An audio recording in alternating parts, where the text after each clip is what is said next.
ಜೀನಾಗೆ ಸಂಪಾದಕತ್ವದಲ್ಲಿ GMS news ಸಾಗರ ಸುತ್ತದ ಆಚೆ ಈಚೆ ಭಾನುವಾರದ ನ್ಯೂಸ್ ಅಪ್ಡೇಟ್ಗೆ ತಮಗೆ ಸ್ವಾಗತ. ಮುಖ್ಯಾಂಶಗಳು. ಸಾಗರದಲ್ಲಿ 2.50 ಕೋಟಿ ರೂಪಾಯಿ ವೆಚ್ಚದ ಅಕ್ಷಯ ಬೆಳ್ಳಿ ಭವನ ಲೋಕಾರ್ಪಣೆಗೊಳಿಸಿದ ಮಾಜಿ ಸಿಎಂ ಯಡಿಯೂರಪ್ಪ. ಸಹಕಾರಿ ಕ್ಷೇತ್ರ ಜಾತಿ ಮತ ಪಂಥ ಮೀರಿದ್ದರಿಂದ ಬಿಎಸ್ವೈ. ಸಹಕಾರಿ ಕ್ಷೇತ್ರಕ್ಕೆ ಯಡಿಯೂರಪ್ಪ ನೀಡಿದ ಕೊಡುಗೆ ಸ್ಮರಿಸಿದ ಬಿವೈಆರ್. ಬ್ಯಾಂಕ್ಗಳು ಅಲೆದಾಡಿಸಿ ಸತಾಯಿಸಿದರೆ ಸಹಕಾರಿ ಸಂಸ್ಥೆ ಸುಲಭವಾಗಿ ಸಾಲ ಸೌಲಭ್ಯ ನೀಡುತ್ತದೆ ಎಂದ ಬೇಳೂರು. ಅಕ್ಷಯ ಸಂಸ್ಥೆಯನ್ನು ದಿನೇಶ್ ಮತ್ತವರ ತಂಡ ಚೆನ್ನಾಗಿ ನಡೆಸಿಕೊಂಡು ಹೋಗುತ್ತಿದೆ ಎಂದ ಹರತಾಳು. ಅಕ್ಷಯ ಸಾಗರ ಮತ್ತು ಸಹಕಾರಿ ಕ್ಷೇತ್ರ ಕುರಿತು ಮುರುಘಶ್ರೀ ಮತ್ತು ಶ್ರೀಶೈಲ ಪೀಠಾಧೀಶರ ಮಾತು. ವಿದ್ಯಾರಣ್ಯ ಯುವಕ ಸಂಘದ ರಾಜ್ಯೋತ್ಸವ ಕಾರ್ಯಕ್ರಮದಲ್ಲಿ ಕಾಗೋಡು ತಿಮ್ಮಪ್ಪ ಅವರಿಗೆ ಸನ್ಮಾನ. ಲಯನ್ ಸಂಸ್ಥೆಯಿಂದ ಮಕ್ಕಳ ದಿನಾಚರಣೆ ಅಂಗವಾಗಿ ಚಿತ್ರಕಲಾ ಸ್ಪರ್ಧೆ. ಹೌಸ್ ಬಿಲ್ಡಿಂಗ್ ಸೊಸೈಟಿ ಅಧ್ಯಕ್ಷ ಸತೀಶ್ಗೆ ಉತ್ತಮ ಸಹಕಾರಿ. ಈಗ ಸುದ್ದಿಯ ವಿವರ. ಕನ್ನಡ ನೆಲ ಸಹಕಾರಿ ಚಳುವಳಿಯ ತವರು.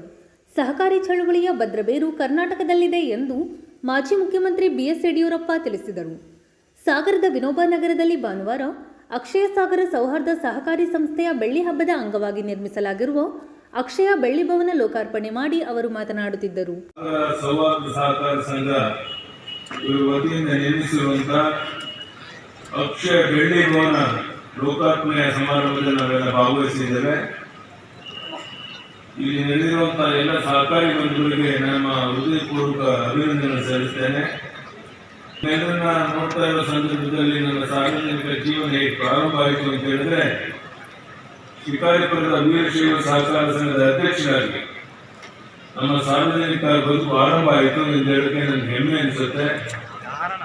ಕಲಾವಿದರಿಗೆ ಜಾತಿ ಧರ್ಮ ಮೀರ ಎನ್ನುತ್ತಾರೆ, ಆದರೆ ಈ ರೀತಿ ಸಹಕಾರಿಗಳು ಕೂಡ ನಾವೆಲ್ಲರೂ ಜಾತಿ ಧರ್ಮ ಮೀರಿ ಸಮಾಜಕ್ಕಾಗಿ ನಮ್ಮ ಜೀವನ ಮೀಸಲಾಗಿದ್ದೇವೆ. ಈ ಕನ್ನಡದ ನೆಲ ಸಹಕಾರಿ ಚಳವಳಿಯ ತವರು ಒಂದು ತಪ್ಪಾಗಲಿಕ್ಕಿಲ್ಲ. ನಮ್ಮ ದೇಶದ ಮೊದಲ ಸಹಕಾರಿ ಸಂಘ ಕರ್ನಾಟಕದ ಗದಗ ಜಿಲ್ಲೆಯ ಕಲ್ಲಿನಹಾಳದಲ್ಲಿ 1905ರಲ್ಲಿ ನೋಂದಣಿಯಾಯಿತು. ಶ್ರೀ ಸಿದ್ದನಗೌಡರ ಸಣ್ಣ ರಾಮನಗೌಡ ಈ ಸಂಘದ ಸಂಸ್ಥಾಪಕ ಅಧ್ಯಕ್ಷರಾಗಿದ್ದರು. ಅವರನ್ನು ನಮ್ಮ ದೇಶದ ಸಹಕಾರಿ ಚಳವಳಿಯ ಪ್ರವರ್ತಕರು ಅಂತಲೇ ಪರಿಗಣಿಸ್ತಾ ಇದ್ದೇವೆ. ಹೀಗೆ ಸಹಕಾರಿ ಕ್ಷೇತ್ರ ಪ್ರಾರಂಭವಾಗಿ ರಾಷ್ಟ್ರೀಯ ಬ್ಯಾಂಕ್ಗಳಿಗೂ ಸಹ ಸವಾಲೊಡ್ಡ ರೀತಿಯಲ್ಲಿ ಬೆಳೀತಾ ಇರುವಂಥದ್ದು ಅತ್ಯಂತ ಸಂತೋಷದ ಸಂಗತಿ. ಇದೇ ರೀತಿ ಬರುವಂಥ ದಿವಸಗಳಲ್ಲಿ ನಮ್ಮ ಅಕ್ಷಯ ಸಹಕಾರ ಸೌಹಾರ್ದ ಸಹಕಾರ ಸಂಘ ಒಳ್ಳೆಯ ರೀತಿ ಬೆಳೆದು ಈ ಸಹಕಾರಿಗಳಿಗೆ ಅನುಕೂಲವನ್ನು ಮಾಡಿಕೊಡುವಂಥ ಶಕ್ತಿ ಕೊಡಲಿ ಅಂತೇಳಿ ಪ್ರಾರ್ಥನೆಯನ್ನು ಮಾಡಿ, ಸಮಯ ಬಹಳ ಆಗಿರೋದ್ರಿಂದ ಹೆಚ್ಚು ಮಾತನಾಡಿದ್ದೇನೆ. ಕಾರ್ಯಕ್ರಮದಲ್ಲಿ ನಾನು ಭಾಗವಹಿಸಿ ಗುರುಗಳ ಒಂದು ಆಶೀರ್ವಾದ ನೀವು ನೋಡುವಂಥ ಅವಕಾಶ ಮಾಡಿಕೊಟ್ಟಂಥ ವ್ಯವಸ್ಥಾಪಕರಿಗೆ ವಂದನೆ, ಅಭಿನಂದನೆ ಸಲ್ಲಿಸಿ ನನ್ನ ಮಾತನ್ನು ಮುಗಿಸ್ತೇನೆ. ಧನ್ಯವಾದಗಳು. ನಮಸ್ಕಾರ.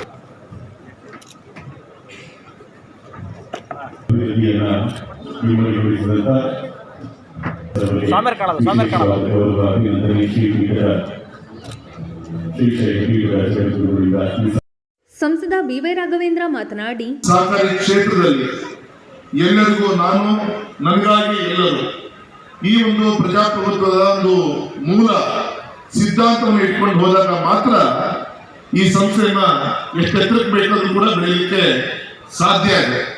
ಸ್ವತಂತ್ರ ಪೂರ್ವದಿಂದ ಹಿಡಿದು, ಬ್ರಿಟಿಷರ ಕಾಲದಿಂದ ಹಿಡಿದು, ಮೈಸೂರು ಮಹಾರಾಜರ ಕಾಲದಿಂದ ಹಿಡಿದು, ಆದ್ಮೇಲೆ ಕರ್ನಾಟಕ ಆದ್ಮೇಲೆ ಈಗಿನವರೆಗೂ ಕೂಡ ಒಂದಲ್ಲ ಒಂದು ಈ ನಾಡಿನ ಅಭಿವೃದ್ಧಿಗೋಸ್ಕರ ಮುಖ್ಯವಾದಂತಹ ಒಂದು ಪಾತ್ರ ನಮ್ಮ ಸಹಕಾರಿ ಕ್ಷೇತ್ರವನ್ನ ಮಾಡಿಕೊಂಡು ಬಂದಿರೋದು ನಮಗೆ ಎಲ್ಲರೂ ಕೂಡ ಗೊತ್ತಂತ ವಿಚಾರ. ಇವತ್ತು ಅತ್ಯಂತ ಅಭಿಮಾನವನ್ನು ಹೇಳಲಿಕ್ಕೆ ಇಚ್ಛೆ ಪಡ್ತೇನೆ. ಇಡೀ ನಮ್ಮ ದೇಶದಲ್ಲಿ ಸಹಕಾರಿಗಳ ಪ್ರಮಾಣ ಒಟ್ಟು ಭಾರತದಲ್ಲಿ 30ಕ್ಕಿಂತ ಹೆಚ್ಚಿನ ವಲಯಗಳಲ್ಲಿ 8.5 ಲಕ್ಷಕ್ಕಿಂತ ಹೆಚ್ಚಿನ ಸಹಕಾರ ಸಂಘಗಳು ಪಾತ್ರವನ್ನು ನಿರ್ವಹಣೆಯನ್ನ ಮಾಡ್ತಾ ಇದ್ದಾರೆ. ಅಂದ್ರೆ ಇಡೀ ಪ್ರಪಂಚದ ಸಹಕಾರಿ ಕ್ಷೇತ್ರ ಏನಿದೆ ಅದರಲ್ಲಿ 30% ಈ ಒಂದು ಸೇವೆಯನ್ನ ಭಾರತದಲ್ಲೇ, ಅಂದ್ರೆ ದೇಶದ ಪ್ರಪಂಚದ 100% ಸಹಕಾರಿ ಕ್ಷೇತ್ರಕ್ಕೆ ತೆಗೆದುಕೊಂಡ್ರೆ ಅದರ 30% ಈ ಸಹಕಾರಿ ವಲಯ ನಮ್ಮ ಭಾರತದಲ್ಲೇ ಇದೆ ಅಂತೇಳಿ ಅತ್ಯಂತ ಅಭಿಮಾನವನ್ನು ಹೇಳಲಿಕ್ಕೆ ಇಚ್ಛೆ ಪಡ್ತೇನೆ. ಅಂದ್ರೆ ನಮ್ಮ ಜಾಗತಿಕ ಸರಾಸರಿ ಟೋಟಲ್ 12% ಟೋಟಲ್ ಪಾಪ್ಯುಲೇಷನ್, ಇಡೀ ಪ್ರಪಂಚದ 12% ಪಾಪ್ಯುಲೇಷನ್. ಇವತ್ತು ಈ ಒಂದು ಸಹಕಾರಿ ಕ್ಷೇತ್ರ ತನ್ನ ಗ್ರಾಮಾಂತರ ಪ್ರದೇಶದಲ್ಲಿ ಇವತ್ತು ತನ್ನ ಸಹಕಾರಿ ಕ್ಷೇತ್ರ ತನ್ನ ವ್ಯಾಪ್ತಿಯನ್ನ ಹೆಚ್ಚಿಗೆ ಮಾಡಿಕೊಂಡಿದೆ. ಹಾಗಾಗಿ ಅದ್ರ ಮುಖಾಂತರ ಇವತ್ತು ಎಲ್ಲ ಕ್ಷೇತ್ರಗಳಲ್ಲೂ ವಿಶೇಷವಾಗಿ ಕೃಷಿ ಕ್ಷೇತ್ರಕ್ಕೆ ಹೆಚ್ಚಿನ ಒಂದು ಸೇವೆಯನ್ನ ನಮ್ಮ ಸಹಕಾರಿ ಕ್ಷೇತ್ರ ಮಾಡ್ಕೊಂಡು ಬರ್ತಾ ಇದೆ. ಅತ್ಯಂತ ಅಭಿಮಾನ ನಾನು ಹೇಳಿಕ್ಕೆ ಇಚ್ಛೆ ಪಡ್ತೇನೆ. ಇವತ್ತು ಹಿಂದೆ ನಮ್ಮ ಶಿವಮೊಗ್ಗದ ಸಹಕಾರಿ ಕ್ಷೇತ್ರ ತುಂಬಾ ಎತ್ತರ ಮಟ್ಟಕ್ಕೆ ಬೆಳೆದಾಗ ಅವನ್ನೆಲ್ಲ ಕರ್ಕೊಂಡು ಅವತ್ತಿನ ಮುಖ್ಯಮಂತ್ರಿಗಳಾಗಿದ್ದಂತ ಯಡಿಯೂರಪ್ಪ ಸಾಹೇಬ್ರನ್ನ ಭೇಟಿಯನ್ನ ಮಾಡಿದಾಗ ಅನೇಕ ಯೋಜನೆಗಳನ್ನ ನಮ್ಮ ಜಿಲ್ಲೆಗೆ ಸೀಮಿತ ಆಗದೆ ಇಡೀ ರಾಜ್ಯ ಕೊಟ್ಟಿತ್ತು. ವಿಶೇಷವಾಗಿ ಮಾರ್ಕೆಟಿಂಗ್ ಫೆಡರೇಷನ್ಗೆ ಸುಮಾರು 700 ಕೋಟಿ ರೂಪಾಯಿಯನ್ನ ಆ ಸಂದರ್ಭದಲ್ಲಿ ಬಡ್ಡಿ ರಹಿತವಾದಂತಹ ಸಾಲವನ್ನ ಘನ ಸರ್ಕಾರ, ರಾಜ್ಯ ಸರ್ಕಾರ ಅವತ್ತು ಯಡಿಯೂರಪ್ಪನವರು ಮುಖ್ಯಮಂತ್ರಿಗಳು ಇದ್ದಾಗ ಕೊಡುವಂತ ಮುಖಾಂತರ ನಮ್ಮ ಸಹಕಾರಿ ಕ್ಷೇತ್ರಕ್ಕೆ ಶಕ್ತಿ ತುಂಬುವಂತ ಕಾರ್ಯ ಅವತ್ತಾಗಿರ್ಬೋದು. ಮತ್ತು ವಿಶೇಷವಾಗಿ ಹಾಲಿಗೆ ಪ್ರೋತ್ಸಾಹಧನ, ಲಾಭ ದುಡ್ಡು ಬಿಟ್ಟು ಪ್ರೋತ್ಸಾಹಧನವನ್ನು ಕೊಡುವಂತ ಕಾರ್ಯಕ್ರಮವನ್ನ ಸನ್ಮಾನಿಸಿದ ಯಡಿಯೂರಪ್ಪ ಸಾಹೇಬರು ಜಾರಿ ತಂದಿದ್ದಿರ್ಬೋದು. ಮತ್ತು ವಿಶೇಷವಾಗಿ ರೈತರಿಗೆ 0% ಬಡ್ಡಿ ದರದಲ್ಲಿ ಸಾಲ ಕೊಡುವಂತ ಕಾರ್ಯಕ್ರಮವನ್ನ ಜಾರಿ ತಂದಿದ್ದಿರ್ಬೋದು. ಮತ್ತೆ ವೈದ್ಯನಾಥನ ವರದಿಯನ್ನ ಯಥಾವತ್ತಾಗಿ ಜಾರಿ ತಂದು ಬಲವರ್ಧನೆಗೆ 450 ಕೋಟಿ ರೂಪಾಯಿಯನ್ನ ಅವತ್ತು ಯಡಿಯೂರಪ್ಪ ಸಾಹೇಬರು ಕೊಟ್ಟಂತ ಯೋಜನೆಗಳಿರ್ಬೋದು. ಈ ರೀತಿ ಶ್ರೀಶಕ್ತಿ ಸಂಘ, ಸ್ವಸಹಾಯ ಸಂಘಗಳ ಮುಖಾಂತರ ಇವತ್ತು ಸಹಕಾರಿ ಕ್ಷೇತ್ರಕ್ಕೆ ಹೆಚ್ಚಿನ ಒಂದು ಶಕ್ತಿ ತುಂಬುವಂತ ಕಾರ್ಯ ಆಗಿದೆ. ಈ ಸಂದರ್ಭದಲ್ಲಿ ಇಷ್ಟು ಮಾತ್ರ ಹೇಳ್ತೇನೆ, ಇವತ್ತು ಸಹಕಾರಿ ಕ್ಷೇತ್ರದ ಪಾರದರ್ಶಕಗೋಸ್ಕರ ಕೇಂದ್ರದಲ್ಲಿ ಮೋದಿಜಿಯವರ ಒಂದು ನೇತೃತ್ವದಲ್ಲಿ ಸಹಕಾರಿ ಕ್ಷೇತ್ರವನ್ನ ಅದಕ್ಕೆ ಸಪರೇಟ್ ಒಂದು ಮಂತ್ರಿಗಳನ್ನ ಅದಕ್ಕೆ ಡೆಪ್ಯೂಟ್ ಮಾಡಿ ಗೌರವ ಅಮಿತ್ ಶಾಜಿ ಅವರೇ ಇವತ್ತು ಸಹಕಾರಿ ಕ್ಷೇತ್ರದ ಗುರುತಿಸುವಂತ ಕೆಲಸವನ್ನ ಮಾಡ್ತಾ ಇದ್ದಾರೆ. ಮತ್ತೆ ಡಿಬಿಟಿ ಆನ್ಲೈನ್ ವ್ಯವಸ್ಥೆಗಳ ಮುಖಾಂತರ ಕರಪ್ಷನ್ಸ್ ಗಳನ್ನ ತಡೆ ಹಿಡಿಯಲಿಕ್ಕೆ ಆದ್ಯತೆ ಕೊಡ್ತಾ ಇದ್ದಾರೆ. ಹಾಗಾಗಿ ಈ ಸಂದರ್ಭದಲ್ಲಿ ಇಷ್ಟು ಮಾತ್ರ ಹೇಳ್ತೇನೆ, ಯಾವ ಸಂಸ್ಥೆಯಲ್ಲಿ ಭ್ರಷ್ಟಾಚಾರ ಇರಲು ಆ ಕ್ಷೇತ್ರ ತುಂಬಾ ಎತ್ತರ ಮಟ್ಟಕ್ಕೆ ಬೆಳೀಲಿಕ್ಕೆ ಸಾಧ್ಯ ಅನ್ನಕ್ಕೆ ಇವತ್ತು ನಮ್ಮ ಸಾಗರದ ಅಕ್ಷಯ ಸಾಗರ ಸೌಹಾರ್ದ ಸಹಕಾರಿ ಬ್ಯಾಂಕ್ ಒಂದು ದೊಡ್ಡ ಒಂದು ಉದಾಹರಣೆ ಅಂತ ಹೇಳಿ ಇವತ್ತು ಅಭಿಮಾನದಿಂದ ಹೇಳ್ತಾ, ಈ ಸಂಸ್ಥೆ ಇಷ್ಟು ಎತ್ತರ ಮಟ್ಟಕ್ಕೆ ಬೆಳೀಲಿಕ್ಕೆ ಕಾರಣಕರ್ತರಾದಂತ ವೇದಿಕೆ ಮುಂಭಾಗದಲ್ಲಿರುವಂತಹ ಸದಸ್ಯರು ತಾವು. ಯಾಕಂದ್ರೆ ತಾವು ಇಟ್ಟಂತ ಹಣ, ತಾವು ತೆಗೆದುಕೊಂಡಂತ ಸಾಲ, ಈ ಎರಡರಿಂದಲೂ ನಡೆಯುವಂತ ಈ ಒಂದು ಸಂಸ್ಥೆ ಇವತ್ತು ಸಾವಿರಾರು ಕೋಟಿಯ ಒಂದು ಸುಮಾರು 10 ಲಕ್ಷ ರು ಕೂಡ ಸಾಲ ಕೊಡ್ತಾ ಇದ್ದಾರೆ. 40 ಕೋಟಿಗಿಂತ ಹೆಚ್ಚು ಠೇವಣಿ ಇದೆ. ಸುಮಾರು 150 ಕೋಟಿಗಿಂತ ಹೆಚ್ಚಿನ ಒಂದು ವರ್ಷಕ್ಕೆ ವ್ಯವಹಾರವನ್ನ ಮಾಡ್ತಿದೆ ಅಂತ ಈ ಸಂಸ್ಥೆ ಇಲ್ಲಿ ವೇದಿಕೆ ಮುಂಭಾಗದಿರುತ್ತ ತಮ್ಮೆಲ್ಲರ ಒಂದು ಶ್ರಮದ ಒಂದು ಮುಷ್ಟಿನೂ ಕೂಡ ಈ ಸಂಸ್ಥೆ ಏಳಿಗೆಗೋಸ್ಕರ ಮುಟ್ಟಿದೆ ಅಂತ ಇವತ್ತು ಅಭಿಮಾನದಿಂದ ಹೇಳ್ತಾ, ಈ ಸಂಸ್ಥೆಗೆ ಪ್ರತ್ಯಕ್ಷವಾಗಿ ಪರೋಕ್ಷವಾಗಿ ಕೈ ಜೋಡಿಸಂತ ತಮ್ಮೆಲ್ಲರೂ ಕೂಡ ಅಭಿನಂದನೆ ತಿಳಿಸ್ತಾ, ಇವತ್ತು ನಮ್ಮ ಯೋಗ ನೋಡಿ, ಒಂದ್ ಕಡೆಗೂ ಶ್ರೀಶೈಲ ಪೀಠಕ್ಕೂ ಅವಿನಾಭಾವವಾದಂತ ಒಂದು ಸಂಬಂಧ. 12ನೇ ಶತಮಾನದ ಶರಣೆ ಅಕ್ಮಾದೇವಿ ಶ್ರೀಶೈಲದಲ್ಲಿ ಅಲ್ಲಿ ಐಕ್ಯ ಆಗಿದ್ದು ನಮ್ಗೆಲ್ಲರೂ ಕೂಡ ಗೊತ್ತಂತ ವಿಚಾರ. ಅಂತ ಶಿವಮೊಗ್ಗ ಜಿಲ್ಲೆಗೂ ನಮ್ಮ ಜಗದ್ಗುರು ಅಂತ ನಮ್ಮ ಶ್ರೀಶೈಲ ಜಗದ್ಗುರುಗಳು ಇವತ್ತಿನ ಈ ಒಂದು ಅಕ್ಷರ ಸೌಹಾರ್ದ ಬ್ಯಾಂಕಿನ ಕಾರ್ಯಕ್ರಮಕ್ಕೆ ಬಂದಿರೋದು ಒಂದು ಮುಂದಿನ ಒಂದು ಯಶಸ್ಸಿನ ದಿಕ್ಕಿನಲ್ಲಿ ಬೆಳೀಲಿಕ್ಕೆ ಒಂದು ದೊಡ್ಡ ಒಂದು ಆಶೀರ್ವಾದ ಅಂತ ಹೇಳಿ ನಾನು ಅಭಿಮಾನದಿಂದ ಹೇಳಲಿಕ್ಕೆ ಇಚ್ಛೆ ಪಡ್ತೇನೆ. ಇಂಥ ಒಂದು ಐತಿಹಾಸಿಕವಂತ ಒಂದು ಕಾರ್ಯಕ್ರಮಕ್ಕೆ ವೇದಿಕೆ ಮೇಲೆ ಬರುವಂತ ಇನ್ನು 4-5 ವರ್ಷದಲ್ಲಿ ಸಾಗರ ಕ್ಷೇತ್ರಕ್ಕೆ ಒಂದು ದಿನಕ್ಕೆ 5 ರಿಂದ 6 ಸಾವಿರ ಜನ ಪ್ರವಾಸಿಗರು ಬರುವಂತ ರೀತಿಯಲ್ಲಿ ಬದಲಾವಣೆಗಳು ಕಣ್ಮುಂದೆ ಕಾಣ್ತಿರುವಂತಹ ರೈಲ್ವೆ ಕ್ಷೇತ್ರ ಅಭಿವೃದ್ಧಿ ಇರ್ಬೋದು, ಕಣ್ಮುಂದೆ ಕಾಣ್ತಿರುವಂತಹ ರಾಷ್ಟ್ರೀಯ ಹೆದ್ದಾರಿಗಳು ಇವತ್ತು ಲೈನ್ ಸಫಾರಿಂದ ಹಿಡಿದು ತಾಲೂಕು ಕೂಡ 950 ಕೋಟಿಗೆ ನಮ್ಮ ಕೇಂದ್ರ ಸರ್ಕಾರ 4 ಲೈನ್ ಮಾಡ್ಲಿಕ್ಕೋಸ್ಕರ.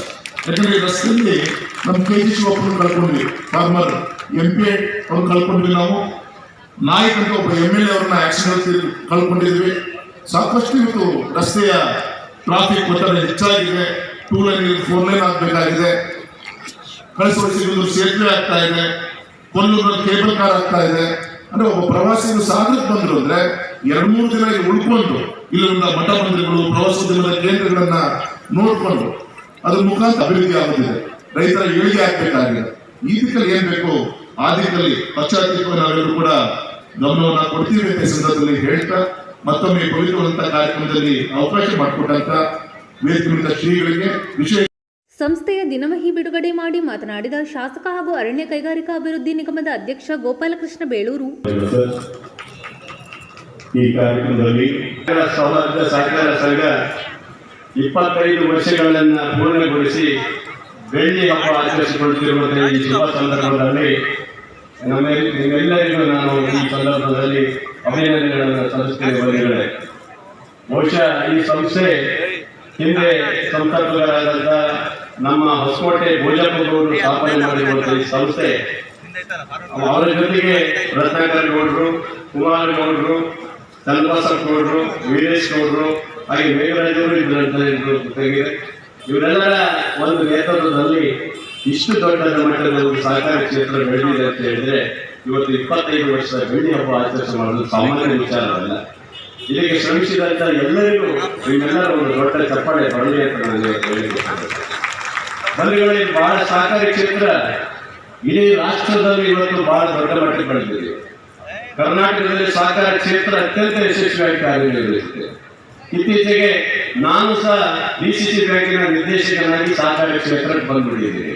ಬಹಳ ಜನರಿಗೆ ತುಂಬಾ ಜನ ಇವತ್ತು ಮಂತ್ರಿಗಳಿರ್ಬೋದು, ಬಹುಶಃ ಉತ್ತರ ಕರ್ನಾಟಕದಲ್ಲಿ ಗುರುಗಳಿಗೆ ಗೊತ್ತಿದೆ, ಬಹಳಷ್ಟು ಜನ ಇವತ್ತು ಸಹಕಾರಿ ಕ್ಷೇತ್ರದಲ್ಲಿ ಇದ್ದಾರೆ. ಮಂತ್ರಿ ಆದವರು ಸಹ ಅಧ್ಯಕ್ಷರಾಗಿ ಕೆಲಸವನ್ನು ಮಾಡಿದಂತ ನಾವು ನೋಡಿದ್ದೀವಿ. ಹಾಗಾಗಿ ಈ ಕ್ಷೇತ್ರ ಬಹಳ ತುಂಬಾ ದೊಡ್ಡ ಮಟ್ಟಕ್ಕೆ ಬೆಳೆದಿದೆ. ಸುಮಾರು 150 ಕೋಟಿ ರೂಪಾಯಿ ಟರ್ನ್ ಓವರ್ ಮಾಡ್ತಾರೆ ಅಂತ ಹೇಳಿದ್ರೆ ಸಾಮಾನ್ಯ ವಿಚಾರ ಅಲ್ಲ ಇದು. ಯಾಕಂದ್ರೆ ಇದರ ಶ್ರಮ ಬಹಳ ದೊಡ್ಡದಾಗಿ ಇವತ್ತು ಮಾಡಿದ್ದಾರೆ, ಎಲ್ಲರೂ ಕಟ್ಟಿದ್ದಾರೆ. ಈ ಶ್ರಮದಿಂದ ಇವತ್ತು ಇಷ್ಟು ದೊಡ್ಡ ಮಟ್ಟಕ್ಕೆ ಬೆಳೆದಿದೆ. ಮೊನ್ನೆ ನಾನು ಶಿಕ್ಷಕರ ಒಂದು ತೀರ್ಥಹಳ್ಳಿಯಲ್ಲಿ ಒಂದು ಸಹಕಾರ ಸಂಘ ಉದ್ಘಾಟನೆಗೆ ಹೋಗಿದ್ದೆ. ಅವರು ಒಂದು ಬಿಲ್ಡಿಂಗ್ ಅನ್ನು ಉದ್ಘಾಟನೆ ಮಾಡಿದ್ರು.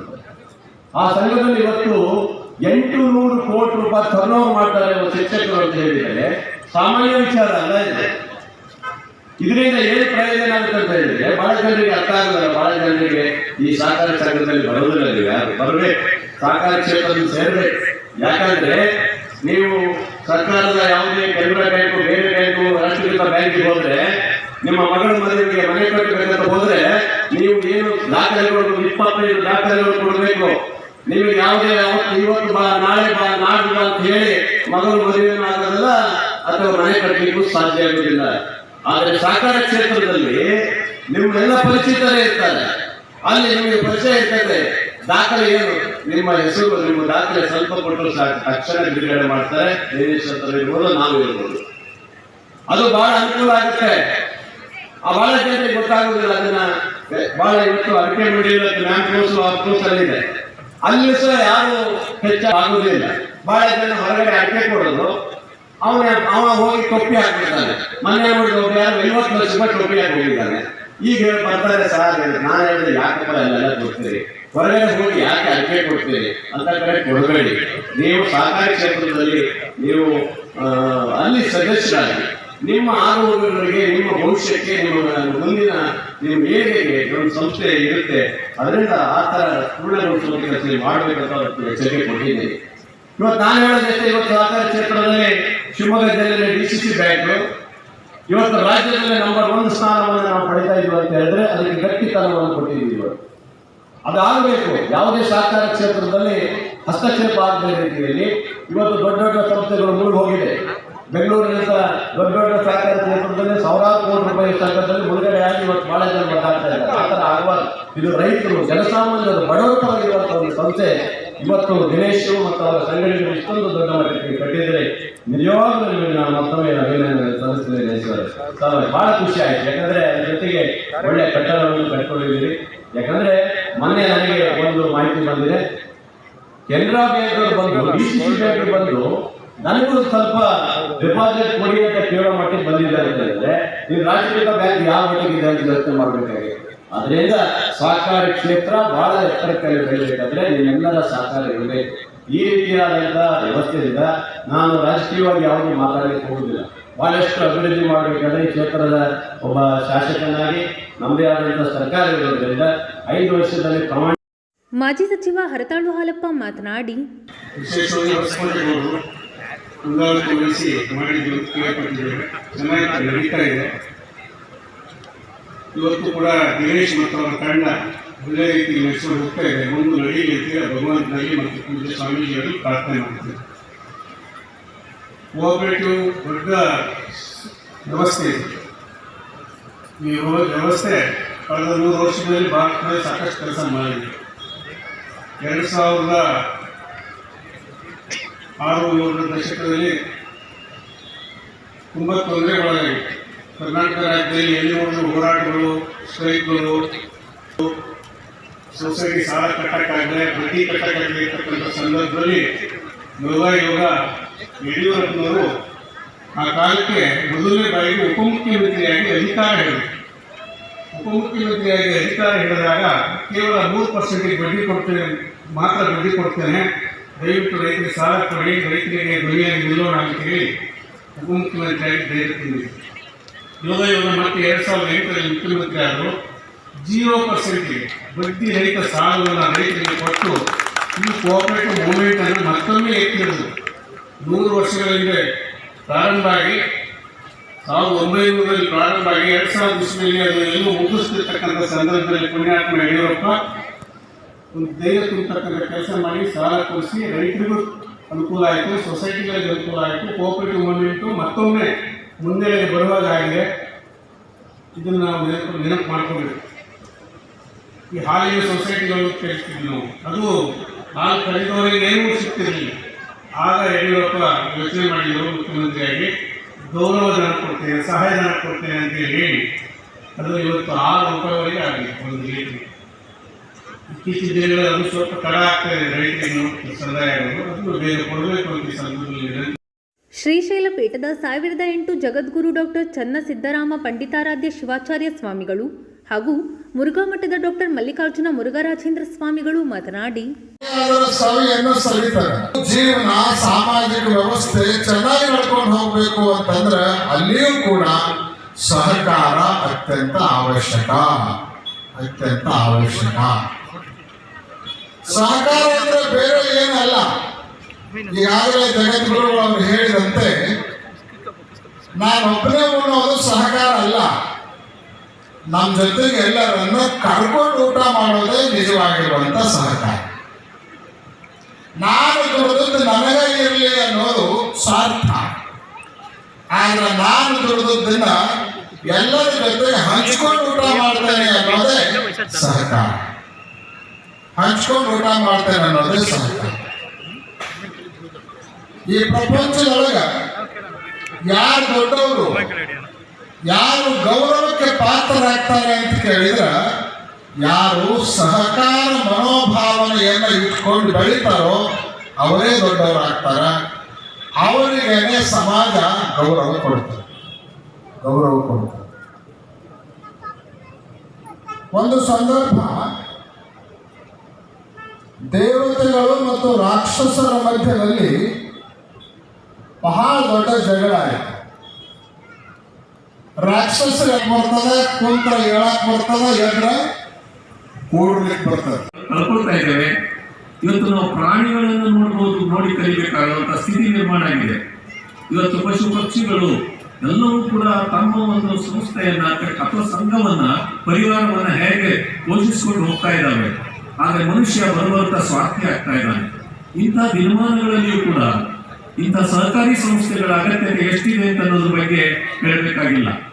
ಇವತ್ತು ನಮ್ಮ ಗ್ರಾಮ ಮಟ್ಟದಲ್ಲಿರ್ಬಹುದು, ರಾಜ್ಯ ಮಟ್ಟದಲ್ಲಿರ್ಬಹುದು, ದೇಶ ಮಟ್ಟದಲ್ಲಿರ್ಬಹುದು, ಜಾಗತಿಕ ಮಟ್ಟದಲ್ಲಿರ್ಬಹುದು, ಈ ಎಲ್ಲ ಇರ್ತಕ್ಕಂತಹ ವ್ಯವಸ್ಥೆಗಳನ್ನ ನೋಡಿದಾಗ ಇವತ್ತು ಸಹಕಾರಿ ವ್ಯವಸ್ಥೆಯ ಅವಶ್ಯಕತೆ ಎಷ್ಟಿದೆ ಅಂತ ಅನ್ನೋದನ್ನ ನಾವು ಪ್ರತಿಯೊಬ್ಬರು ಕೂಡ ಅರ್ಥ ಮಾಡ್ಕೋಬೇಕು. ಅದಕ್ಕೇನೆ ಕೈ ಜೋಡಿಸುವುದೇ ಈ ಸಹಕಾರಿ ತತ್ವದ ಮುಖ್ಯ ಸಂದೇಶ. ಕೈ ಕೊಡುವುದಲ್ಲ, ಕೈ ಜೋಡಿಸುವುದು. ಹಾಗಾಗಿ ಪರಸ್ಪರ ಪೂರಕವಾಗಿ ಸ್ಪಂದಿಸುವಂತಹ ಗುಣವನ್ನು ನಾವು ಪಡ್ಕೋಬೇಕಾದ್ದು ಬಹಳ ಮುಖ್ಯವಾಗಿದೆ. ಇನ್ನು ಈ ಹಣಕಾಸು ವ್ಯವಹಾರದ ಬಗ್ಗೆ ಬಹಳ ಮುಖ್ಯವಾಗಿರ್ತಕ್ಕಂಥ ಹಣ ಅನ್ನುವಂತಹ ಮಾತೇನಿದೆ ನಿಜ. ಆದ್ರೆ ದುಡ್ಡೇ ಎಲ್ಲರೂ ಅಲ್ಲ, ಅವನು ದುಡ್ಡು ಬಹಳ ಮುಖ್ಯ ಅನ್ನೋದು ಕೂಡ ಅಷ್ಟೇ ಸತ್ಯ, ವಾಸ್ತವಿಕ. ಹಾಗಾಗಿ ಈ ಹಣಕಾಸಿನ ವ್ಯವಹಾರವನ್ನ ಕೊಟ್ಟು ತೆಗೆದುಕೊಳ್ಳುವಂತಹ ಸ್ಥಿತಿ ಬಂದು ಪರಿಸ್ಥಿತಿ ಮೊದಲಿನಿಂದಲೂ ಕೂಡ ಇತ್ತು, ಬಹಳ ಹಿಂದಿನಿಂದಲೂ ಕೂಡ ಇತ್ತು. ಎಂದು ಕೊಡೋದು ಮತ್ತು ತಗೊಳ್ಳೋದು ಈ ಲೇವಾದೇವಿ ವ್ಯವಹಾರ ಬಹಳ ಹಿಂದಿನಿಂದಲೂ ಇತ್ತು. ಹಾಗೇನೆ ಮೋಸಗಳು ಕೂಡ ನಡೀತಾ ಇತ್ತು, ಅದು ಹಿಂದಿನಿಂದಲೂ ಇತ್ತು, ಈಗಲೂ ಮುಂದುವರ್ಕೊಂಡು ಬಂದಿದೆ. ಒಂದು ಉದಾಹರಣೆಯನ್ನು ಹೇಳ್ತೇನೆ ನಿಮಗೆ. ಮರ ಸಾಕ್ಷಿ ಹೇಳಿತು ಅಂತ, ಸಾಕ್ಷಿ ಇಂಥ ಒಂದು ವ್ಯವಸ್ಥೆ ಆ ದಿನಗಳಲ್ಲಿ ಇತ್ತು. ಆದರೆ ದುರಾದೃಷ್ಟ ಇವತ್ತು ಅಗ್ರಿಮೆಂಟ್ಗಳು ಕೂಡ ಮೋಸ ಆಗುವಂತ ಸ್ಥಿತಿಯಲ್ಲಿ ನಾವಿದ್ದೇವೆ. ಆದರೂ ನಮಗೆ ನಂಬಿಕೆಗೆ ಇವತ್ತು ಅಲ್ಲೊಂದಿಷ್ಟು ಇಲ್ಲೊಂದಿಷ್ಟು ನಂಬಿಕೆಯನ್ನು ಉಳಿಸಿಕೊಳ್ತಿರುವಂತಹ ಸಂಸ್ಥೆಗಳು ಅಂತಂದ್ರೆ ಇವತ್ತು ಇಂತಹ ಒಂದು ತಾಲೂಕು ಮಟ್ಟದಲ್ಲಿ ಹುಟ್ಟಿದಂತ ಅಕ್ಷಯ ಸೌಹಾರ್ದ ಸಹಕಾರ ಸಂಘ ಒಂದು ಅಪರೂಪದ ಉದಾಹರಣೆ ಅಂತ ಹೇಳಲಿಕ್ಕೆ ನಮಗೆ ತುಂಬಾ ಸಂತೋಷ ಆಗ್ತಾ ಇದೆ. ಇವತ್ತು ಮಲೆನಾಡಿನಲ್ಲಿ ಬಹಳ ಆರ್ಥಿಕವಾಗಿ ಒಂದು ದೃಷ್ಟಿಯಿಂದ ಒಬ್ಬೊಬ್ರು ಕೂಡ ಸಮೃದ್ಧವಾಗಿ ಇದ್ದಂಥವ್ರೆ, ಹಂಗಂತೇಳಿ ಏನ್ ಬಡತನ ಇಲ್ಲ ಅಂತ ಅಲ್ಲ.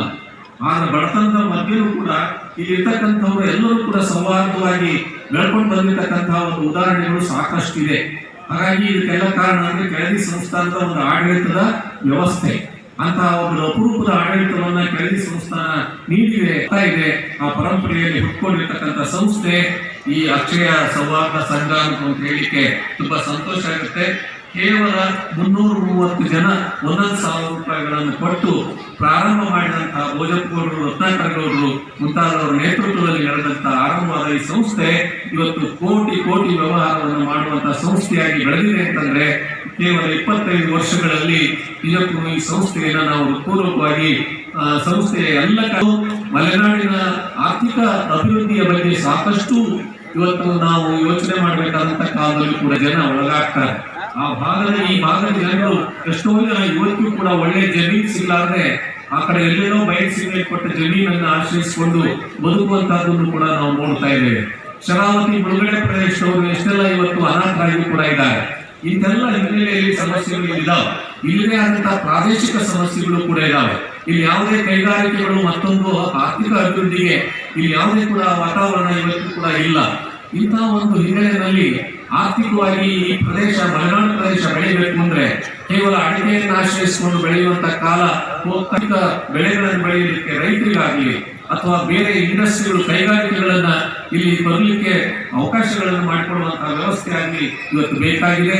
ಇನ್ನು ಸಾಮಾನ್ಯವಾಗಿರ್ತಕ್ಕಂತಹ ಗೃಹಸ್ಥರು ಕೂಡ ಸಾಮಾನ್ಯ ರೈತರು ತಮ್ಮ ಕುಟುಂಬ ನಿರ್ವಹಣೆಯನ್ನು ಕೂಡ ತಮ್ಮ ಕೃಷಿ ಕಾಯಕವನ್ನಾಗಲಿ ಸಮರ್ಥವಾಗಿ ಮುನ್ನಡೆಸ್ಕೊಂಡು ಬರಲಿಕ್ಕೆ ಆರ್ಥಿಕ ಸಹಕಾರ ಅನ್ನುವಂಥದ್ದು ಬೇಕಾಗ್ತಾ ಇದೆ ಅಂತ ಕಾರ್ಯವನ್ನ ನಮ್ಮ ಈ ಅಕ್ಷಯ ಸಾಗರ ಸಂಸ್ಥೆ ಮಾಡ್ತಾ ಬಂದಿದೆ ಅಂತ ಹೇಳಲಿಕ್ಕೆ ತುಂಬಾ ಸಂತೋಷ ಆಗ್ತಾ ಇದೆ. ಈ ಹಣಕಾಸಿನ ವ್ಯವಸ್ಥೆ ಹುಟ್ಟಿದ್ದೇ ಮಣಿಪಾಲ್ನಲ್ಲಿ, ನಿಮ್ಗೆಲ್ಲ ಗೊತ್ತಿದೆ. ಆತ TNA ಪೈ ಅಂತವಂತ ಒಬ್ಬ ಆದರ್ಶ ವೈದ್ಯ, ಆ ವೈದ್ಯ ಮನೆಗೆ ಅಳವೆಕಾಯ್ತು ಔಷಧ ಕೊಟ್ಟಂತ ಅಲ್ಲಿ ಜನರ ಆರ್ಥಿಕ ಸ್ಥಿತಿಯನ್ನು ನೋಡಿ ಅವ್ರಿಗೆ ಪರಿಹಾರವನ್ನ ಆಗ್ಲಿ ಕೇಳಿ ಒಂದು ವ್ಯವಸ್ಥೆಯನ್ನು ಹುಟ್ಟಾಕಿದ. ಇವತ್ತು ದೇಶಾದ್ಯಂತ ಹುಟ್ಟಿರುವ ಸಂಸ್ಥೆಗಳೆಲ್ಲ ಆ ಮೂಲದಿಂದಲೇ ಬಂದಿರುವಂತವು. ತವರು ಅಂತ ಹೇಳ್ತೀವಿ ನಾವು, ಬ್ಯಾಂಕಿಂಗ್ ವ್ಯವಸ್ಥೆಗೆ ತವರು. ಆ ವ್ಯವಸ್ಥೆ ಇವತ್ತು ಇಲ್ಲೂ ಕೂಡ ಬೆಳ್ಕೊಂಡು ಬರಲಿಕ್ಕೆ ಕಾರಣ ಆಗಿದೆ.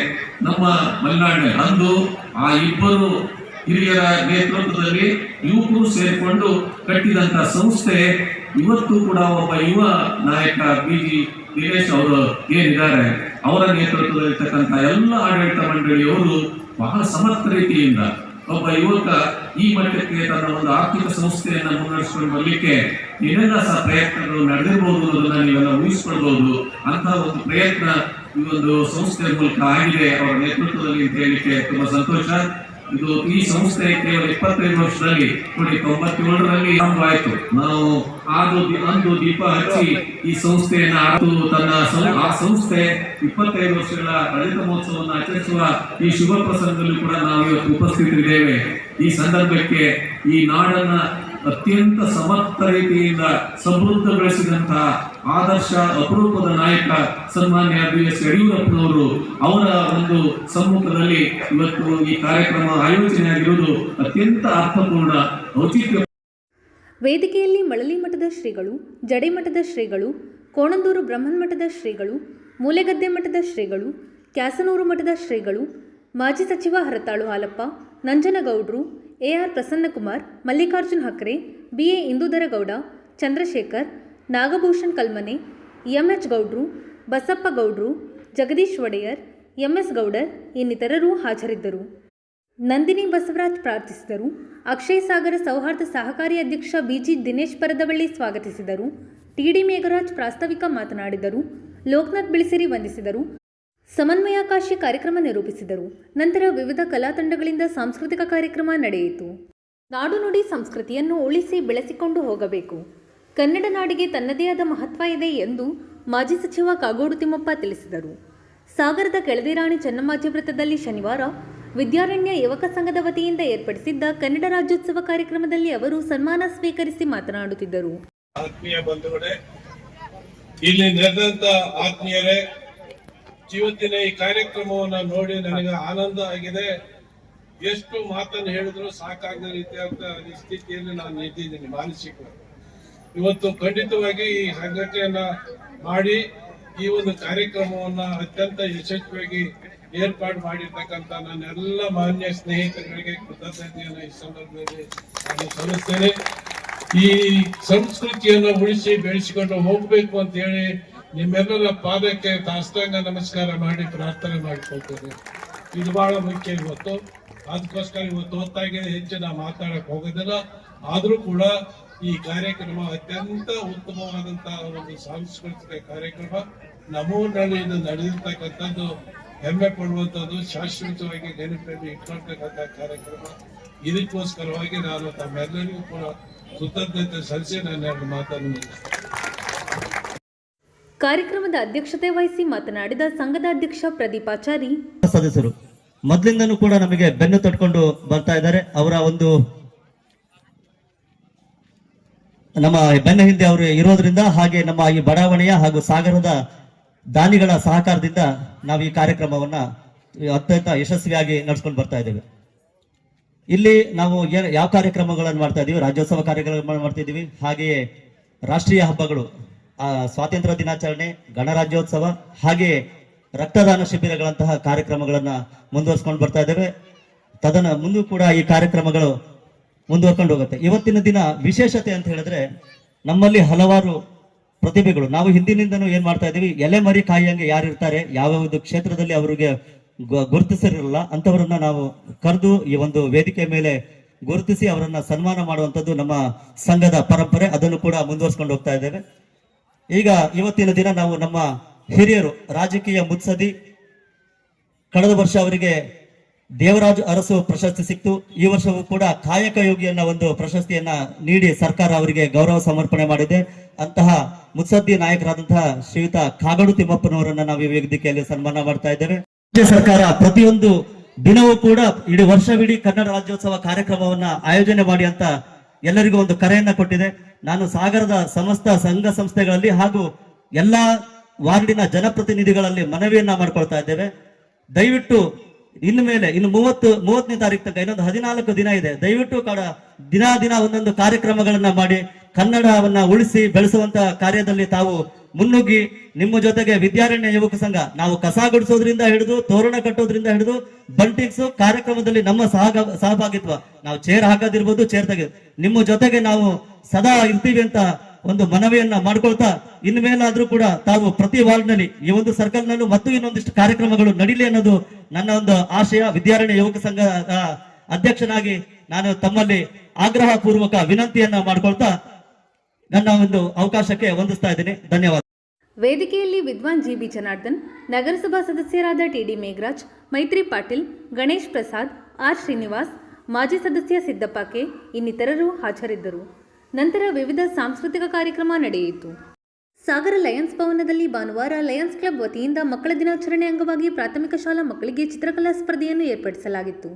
ಈ ಸಂದರ್ಭದಲ್ಲಿ ಲಯನ್ಸ್ ಸಂಸ್ಥೆ ಅಧ್ಯಕ್ಷ ಬಿ.ಎಚ್. ಕೃಷ್ಣಮೂರ್ತಿ, ಕಾರ್ಯದರ್ಶಿ ನಾಗರಾಜ್ ಎಂಎಚ್, ಖಜಾಂಚಿ ವಿನಯಕುಮಾರ್ ಎಂ, ವಲಯಾಧ್ಯಕ್ಷೆ ಪ್ರಭಾವತಿ ಶ್ರೀಧರ್, ಈಳಿ ಶ್ರೀಧರ್ ಇನ್ನಿತರರು ಹಾಜರಿದ್ದರು.